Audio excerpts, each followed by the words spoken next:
Hai guys, ketemu lagi bersama Line Cinema. Kali ini kita akan meringkas sebuah film berjudul Shooter. Sedikit bocoran film Shooter ini menceritakan tentang seorang mantan marinir penembak jitu atau sniper yang dijebak dalam misi penembakan sang presiden. Oke, jangan kebanyakan bacot, mari kita simak ringkasan filmnya.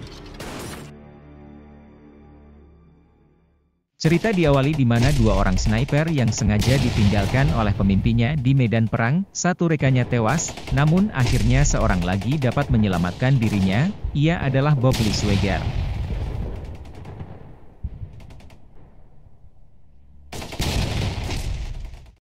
Cerita maju ke 16 bulan ke depan, di mana Bob Lee sudah tidak aktif lagi di dunia kemiliteran.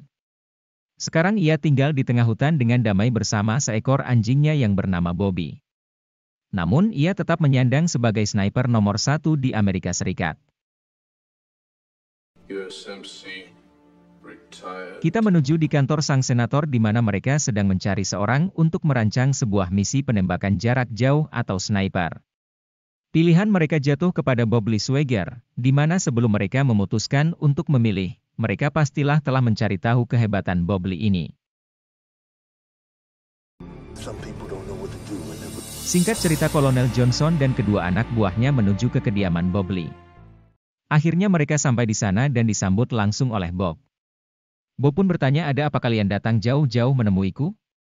Kolonel Johnson hanya meminta waktu 5 menit untuk menjelaskan kenapa mereka jauh-jauh datang kemari. Lalu Bob Lee mempersilahkan Kolonel Johnson untuk masuk ke dalam rumah.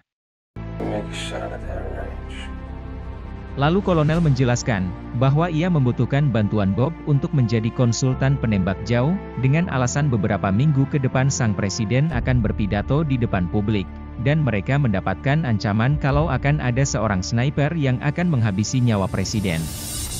Kalau engkau bisa menyusun rencana bagaimana persiapan untuk menembak presiden, kami akan tahu langkah apa saja yang harus kami tempuh untuk menggagalkan penembak jitu, bahkan kami bisa menangkapnya, ujar Kolonel.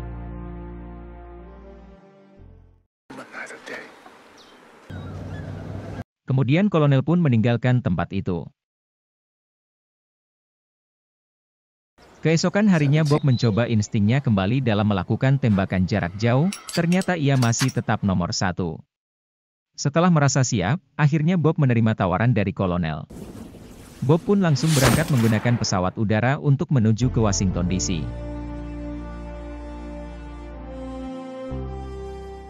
Setibanya di Washington DC, ia pun segera mempelajari keadaan di sekitar.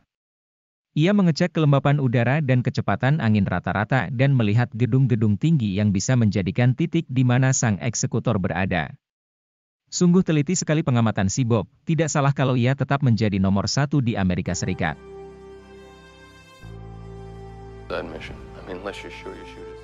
Bob pun bertemu dengan Kolonel Johnson, dan di sana Bob berusaha menjelaskan dengan detail bagaimana sang eksekutor akan beraksi nantinya. Seseorang berkata, "Apakah ada yang bisa menembak dengan jarak 1,6 km?" Bob Lee pun menjawab sangat bisa, apabila ia menghitung kelembapan udara dan kecepatan angin dengan baik. Meleset 1 senti saja, itu bisa 1 meter di target sesungguhnya, maka dari itu sang eksekutor harus jangan sampai salah memperhitungkan waktunya. Hari di mana presiden akan berpidato telah tiba, di mana terlihat iring-iringan mobil presiden melewati ruas jalan utama di mana semua unit pengamanan dikerahkan. Bob Lee dan Kolonel Johnson pun berada di sebuah gedung untuk mengawasi keadaan di sekitar.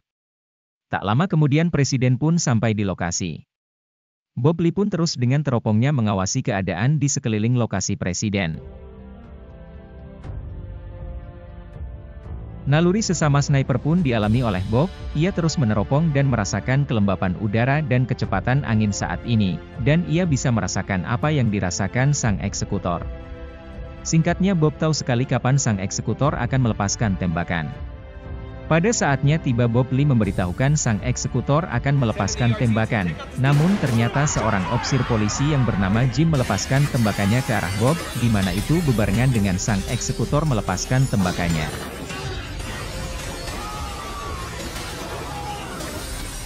Ternyata tembakan itu meleset dan mengenai uskup agung.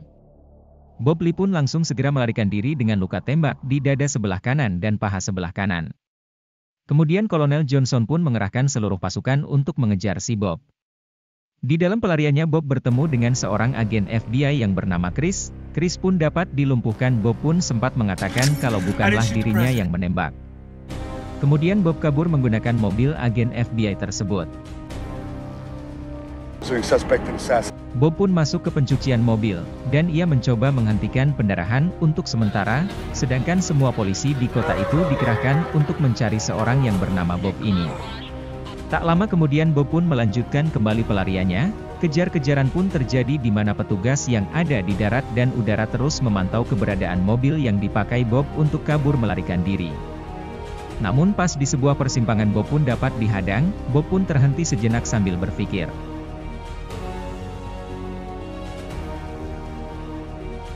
Kemudian Bob dengan nekat mundur dengan kecepatan penuh dan menceburkan mobil dan dirinya ke dalam sungai yang berada tepat di pinggir jalan. Mobil pun tenggelam sedangkan polisi tetap memberondongi tembakan ke arah sungai di mana mobil dan Bob tenggelam di dalamnya. Namun apa yang mereka dapatkan?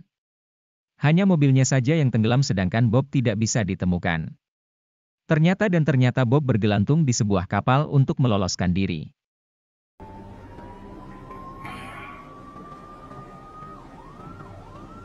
Bob pun lolos kembali. Kali ini ia menemukan sebuah mobil tua untuk lari dari sana. Saat di perjalanan Bob pun berpikir akan pergi kemana meminta pertolongan. Paling tidak lukanya harus disembuhkan terlebih dahulu. Akhirnya ia memutuskan ke rumah Jen, seorang wanita pacar temannya waktu bertugas dahulu, karena Bob dulu pernah dikenalkan oleh Jen. Bob pun sampai dan mengetuk pintu rumah Jen. Dengan cemas Jen membuka pintu sambil memegang sebuah senapan. Setelah Bob memohon akhirnya ia pun dipersilahkan masuk oleh Jen. Kemudian Bob menyuruh Jen untuk membeli beberapa perlengkapan untuk menjahit, karena Bob meminta Jen untuk menjahit luka tembak yang dialami Bob. Padahal Jen ini bukan suster, melainkan adalah guru kelas 3 di sebuah sekolah dasar. Namun Bob terus memohon dan Jen pun mengiyakan permintaan Bob untuk menjahit lukanya.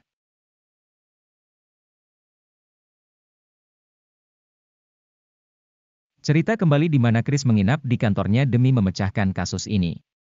Tidak lama teman kerjanya pun datang yaitu seorang wanita bernama Nani. Kemudian Chris menjelaskan kepada Nani apa yang sudah ia analisa dan ia dapatkan. Menurutku bukanlah Bob yang melakukannya, karena aku tahu sekali kemampuan Bob dalam hal menembak jarak jauh. Dulu pernah di Olimpiade Bob menang beberapa kali, dalam 5 kali tembakan ia selalu tepat dan tidak meleset, karena aku sendiri yang melihat hasil perlombaannya. Nah, dalam kasus ini si penembak tidak tepat mengenai presiden, melainkan uskup agung yang tertembak karena tembakannya meleset dengan jarak 75 cm, sedangkan Bob waktu Olimpiade hanya meleset 3 cm saja. Maka dari itu aku tidak yakin kalau Bob pelakunya. Kemudian Nani memberitahu kalau opsir yang menembak Bob telah dibunuh dengan motif perampokan, namun Chris tidak percaya begitu saja. Karena ingat waktu Bob melumpuhkannya Bob sempat berkata kalau opsir dan geng kolonel yang menembaknya. Cerita beralih di mana Jen sedang menjahit lukanya Bob, dengan keikhlasan dan sepenuh hati Jen mengobatinya. Sepertinya benih-benih cinta telah tumbuh di hati mereka.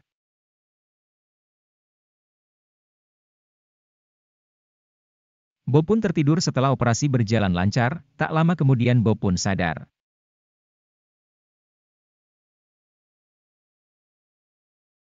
Scene beralih di mana Chris terus menyelidiki dan mencari info senjata jenis apa yang dipakai sang eksekutor kemarin. Setelah ia tahu jenis senjata apa kemungkinan ia akan tahu siapa saja komplotan sang eksekutor. Namun sepertinya gerak-gerik Chris pun sudah diawasi oleh orang suruhan Kolonel Johnson.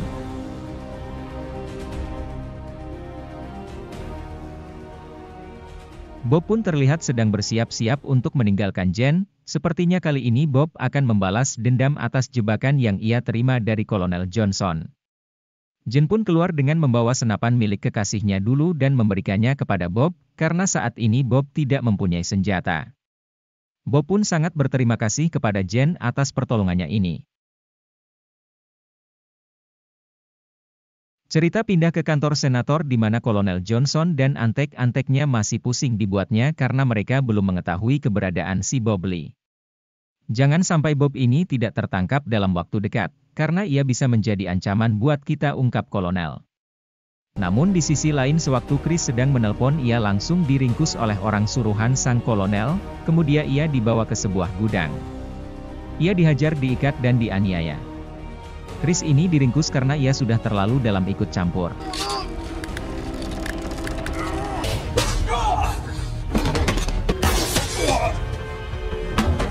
Terlihat sosok yang mendekati Chris, ternyata sosok itu adalah Bob Lee. Sebentar saja Bob menghabisi para penjahat itu. Setelah melepaskan Chris, Bob Lee menceritakan semua kejadian yang ia alami dan ia juga mengajak Chris untuk bekerja sama memberantas kejahatan sang senator dan Kolonel Johnson. Chris pun setuju, kemudian mereka meninggalkan tempat itu.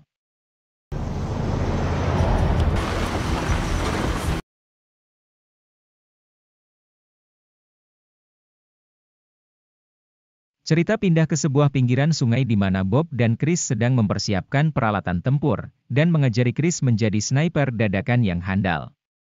Dengan serius mengikuti kursus kilat ini, setelah beberapa jam berlatih sepertinya Chris sudah siap terjun ke medan tempur.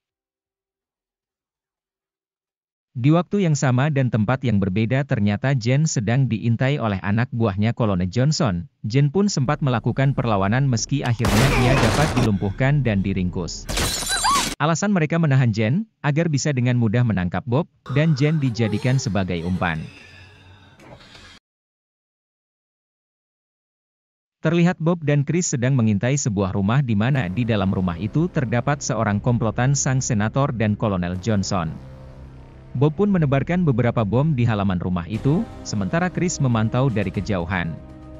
Satu persatu penjaga di luar rumah dapat dilumpuhkan dan pada akhirnya Bob pun berhasil masuk ke rumah dan berhadapan langsung dengan salah seorang antek-antek sang senator yang bernama Bobby. Di sana Bobby mengakui semua tentang kejahatan-kejahatan mereka. Ternyata pengakuan Bobby ini direkam oleh Bob, sebagai bahan bukti atas kejahatan yang mereka lakukan. Setelah merasa menjelaskan semua, Bobby pun langsung menembakkan peluru di area bawah lehernya, alias ia bunuh diri. Dan terlihat di luar sudah banyak pasukan yang mendekati rumah itu guna menghabisi Bob, namun Bob ini sangat sulit untuk dilumpuhkan. Malah semua pasukan itu habis dibantai oleh Bob. 3, 2, 1.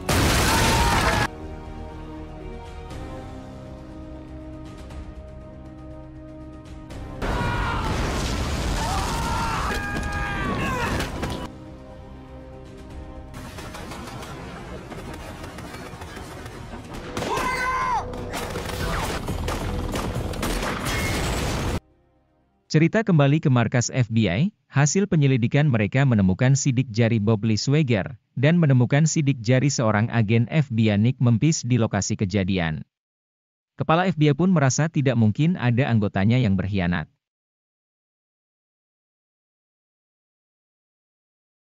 Lalu terlihat sang senator dan Kolonel Johnson sedang membahas masalah yang sedang mengancam kedudukan mereka di kursi kepemerintahan. Senator merasakan kalau Kolonel Johnson tidak sanggup untuk memburu Bob Lee Swagger. Sang senator pun tidak mau tahu kalau Bob Lee harus segera dihabisi sebelum ia menghabisi kita. Di tempat yang lain Bob mencoba menelpon Kolonel Johnson, dan mengatur di mana tempat mereka akan bertemu dan bertukar antara rekaman pengakuan Bobby yang telah tewas dengan Jen yang sedang mereka tawan. Area pertemuan mereka adalah di perbukitan yang tertutup oleh salju. Kolonel pun setuju di mana tempat yang diajukan oleh Bob Lee Swagger.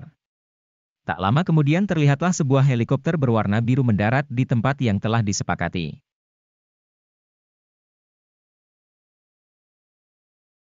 Sang kolonel pun turun dari helikopter bersama Jen dan seorang anak buahnya. Terlihat Jen sedang ditodong oleh senjata di kepalanya, sedangkan kolonel terus memperhatikan di mana Bob berada. Tak selang beberapa waktu mendarat lagi sebuah helikopter berwarna merah dan mendarat di dekat mereka, ternyata itu adalah sang senator. Gembong-gembong penjahat pun berada di sana. Ternyata kolonel dan senator juga telah menyiapkan beberapa sniper di padang salju tersebut. Namun tiba-tiba terdengar suara tembakan yang menewaskan sniper-snipernya sang kolonel, mereka pun menjadi terkejut, ternyata yang mereka tembak barusan bukanlah Bob Lee. Sedangkan Bob Lee juga mengintai dari kejauhan dan menghabisi satu persatu penembak jitu dari sang kolonel. Ternyata yang sniper kolonel tembak tadi adalah si Chris, dan untunglah Chris ini menggunakan tameng baja sehingga ia tidak terbunuh. Korban dari pihak kolonel berjatuhan di sana, termasuk yang sedang menawan Jen.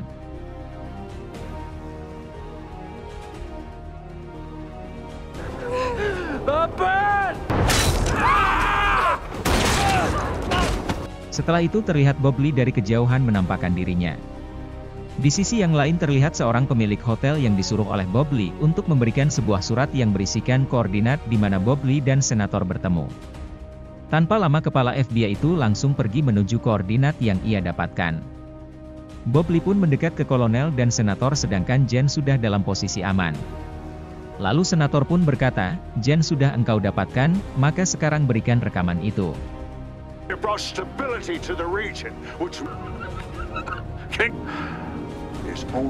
Dengan mengejutkan tiba-tiba Bob menghancurkan rekaman itu, Chris pun berkata, "Kenapa engkau hancurkan bukti yang kita punya itu?" Sepertinya Bob mempunyai rencana lain untuk menjebloskan penjahat-penjahat ini. Lalu dengan kesal senator meninggalkan tempat itu, sebelum Kolonel Johnson pergi tiba-tiba pasukan FBI pun tiba di lokasi dan langsung membawa mereka semua.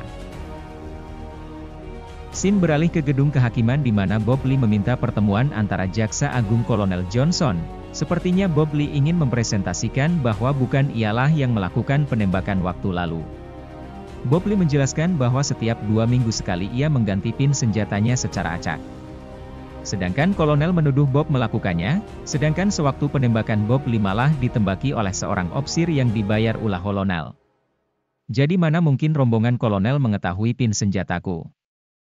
Dan bagaimana mungkin juga mereka menuduhku menembak? Jadi sang kolonel menaruh senjataku di tempat kejadian dan seolah-olah akulah yang melepaskan tembakan, padahal tidak satu peluru pun yang keluar dari senjataku. Namun presentasi yang diterangkan oleh Bob tidaklah kuat untuk menahan sang kolonel. Lalu Chris pun memperlihatkan foto-foto korban atas kejahatan sang kolonel dan senator. Namun kejadian itu di luar wilayah Amerika Serikat, dengan begitu juga jaksa tidak bisa menuntut kolonel.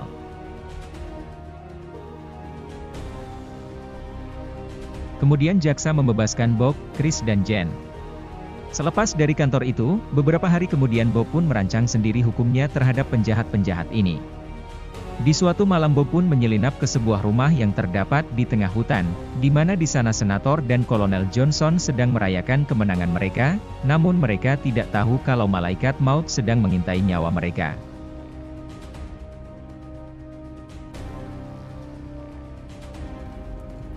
He's under the floor! Ah!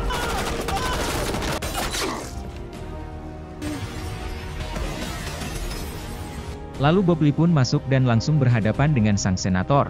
Senator pun memohon kepada Bob Lee untuk tidak membunuhnya, namun Bob tak peduli dan langsung menembak sang senator hingga tewas. Kemudian Bob Lee membocorkan tabung gas, dan akhirnya rumah itu pun meledak dan terbakar. Maka dari itu musnahlah semua komplotan penjahat negara itu sampai ke akar-akarnya. Oke guys, sekian dulu ringkasan film yang berjudul Shooter ini, semoga bisa membuat kalian terhibur. Oke guys, sampai ketemu lagi di ringkasan film berikutnya.